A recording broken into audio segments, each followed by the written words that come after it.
I agree. Oh, it's very slow moving, isn't it? Ugh. Yeah, when you walk into my hot red bacon... Bacon? Yeah, it's bacon, that's what it is. Valkyrie's well known for throwing bacon around in the heavens. Look. No, no! I've lost my controller. I've lost my thumb and my controller is off. I'm just... The goblin's after you. Come on, take the bacon! Take the bacon! Take the bacon. Oh, come on, Fate. You deserve to die then. You took the bacon. Archon is a two-player game, although you can play one player versus a computer, which is basically chess with sort of beat-em-up aspects. Yeah. It's kind of like, I think there were no other games like Archon before it came out, so it's from the early 80s. One of Electronic Arts' earliest titles, I think, and it was based on the Star Wars cantina scene where they have the characters fighting on the holograms fighting, and they wanted to have something like that.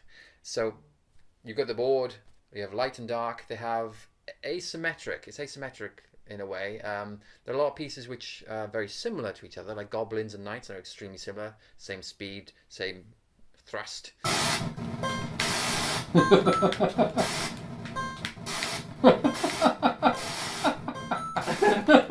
Yeah, take that, see? So you're making me laugh, Gregg. But there are some differences. Light guys have a phoenix, dark guys have a shapeshifter, things like that. And there are some limitations to the moves.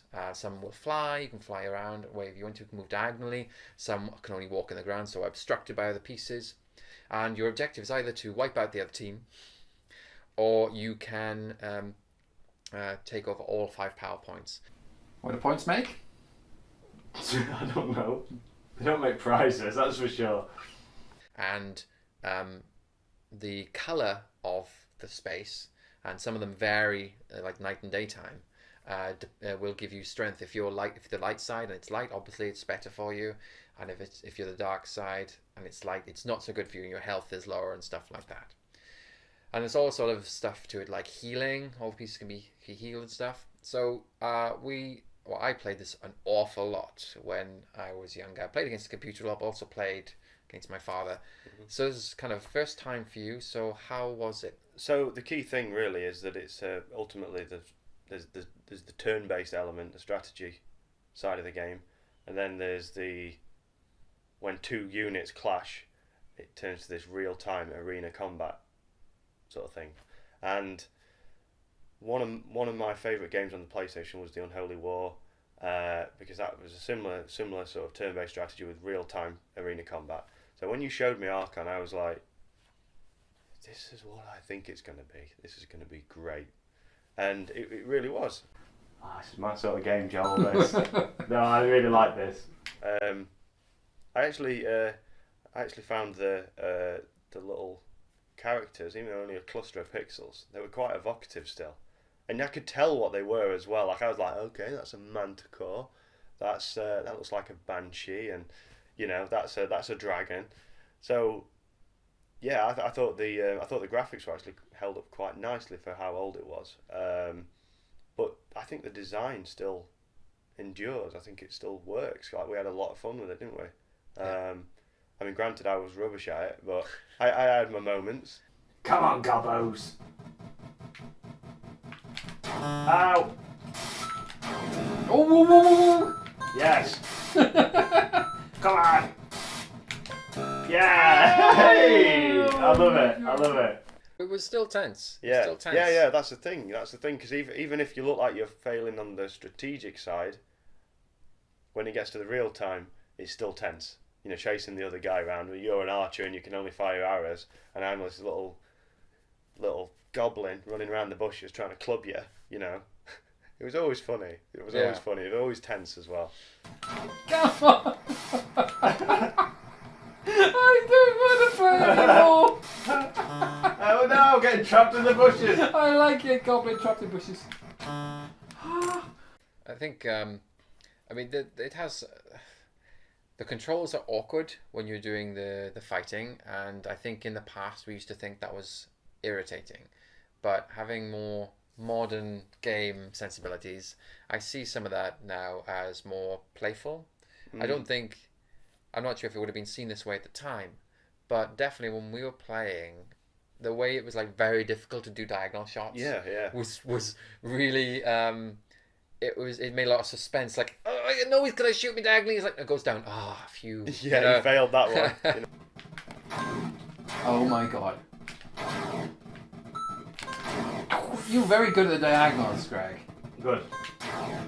But not good What enough. the hell was that? You'd like hit me with 2 arms.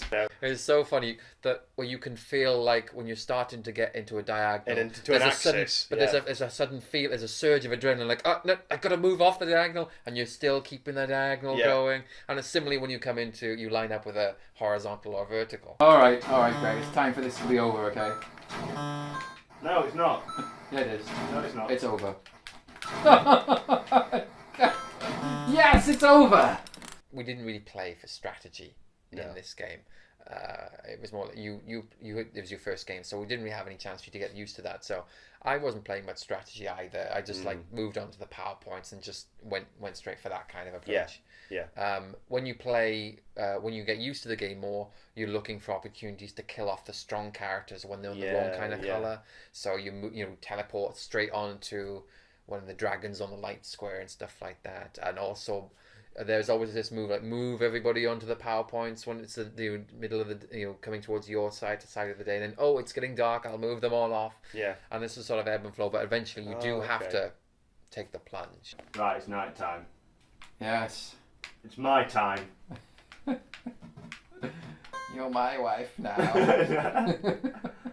And for me, I spent quite a lot of time looking at the different units, thinking, oh, who can I move forward and get into a fight so I can see how this one controls? Because it was really nice when I played as the Banshee and it had that sort of area of effect around the creature that you could move ever so slightly when you're trying to move around the arenas, trying to get close to the other player. So some of the abilities were really great, and the shapeshifter was another nice way of me playing as different units. Yeah, you kind of like that, but your shapeshifter didn't last very long, unfortunately. No. So there is a modern version, but I'm not. When we had a look at it, we didn't play it. We just saw some YouTube footage, and I'm not sure we're actually convinced we wanted to try that out. And there was some alternative gameplay options like leveling up characters, which is like. It's just a disease of the modern gaming age. Everything has been leveled up and locked. Going up. There's no game anymore. It's just like a sequence of layers, which a tower you climb to find the perfect mechanic at Absolutely, the top. yeah, exactly. Oh, now this is the real game. Yeah. I'm coming to get you, Goblin! I was surprised that I haven't wanted to play Archon for a while. I felt a bit antiquated and I was past it. And I just remember negative feelings towards it, getting frustrated with the game. Oh, okay. But I'll be honest, when we played it, I thought this is fun. So thank you, Gregg, for bringing my childhood alive again.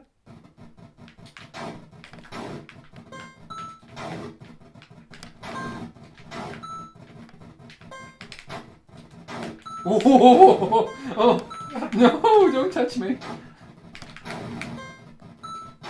Wow. Oh, my God. Ouch! Playing for the game here, playing for the game. Oh, what's he doing? Oh, come on. This could be it. It's gonna be over. It's gonna be over. Yes!